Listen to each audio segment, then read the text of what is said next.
അങ്ങനെ നമ്മളൊരു വളരെ മനോഹരമായ ഒരു സ്ഥലത്ത് എത്തിയിരിക്കുകയാണ്.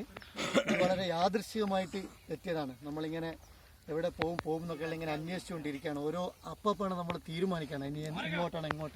അങ്ങനെ വന്ന് നോക്കുമ്പോൾ ഒരു ദ്വീപാണ്. ചുറ്റുഭാഗത്ത് നിങ്ങൾക്ക് കാണാം, ചുറ്റുഭാഗത്ത് വെള്ളത്താൽ ചുറ്റപ്പെട്ട വിശാലമായ ഒരു പാടം. ഇവിടെ നമുക്ക് ഫുട്ബോൾ, ക്രിക്കറ്റ്, വോളിബോൾ എല്ലാം ഒന്നിച്ച് നടത്താൻ പറ്റുന്ന ഒരു സ്ഥലമാണ്. ഇവിടെ പശുക്കൾ മേയുന്നുണ്ട്. പിന്നെ ഇതിന്റെ ഒരു സൗന്ദര്യം നോക്കൂ. നമുക്കിവിടെ എത്തിയാൽ തന്നെ നമ്മുടെ ഒരു മൊത്തത്തിൽ നമ്മുടെ മനസ്സും ശരീരമൊക്കെ ഒരു കുളിർമ, ഒരു വിശാലത ഫീൽ ചെയ്യുന്നുണ്ട്.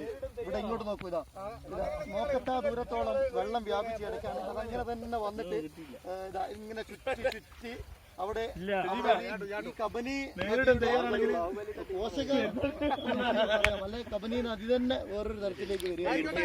ഇവിടെ നമ്മളിങ്ങനെ എൻജോയ് ചെയ്യാണ്. ഇവിടെ നേരെ പോയി കഴിഞ്ഞാൽ ഒരു ചെമ്മൺ പാത, നല്ല ഡ്രൈവിങ്ങിനൊക്കെ പറ്റിയൊരു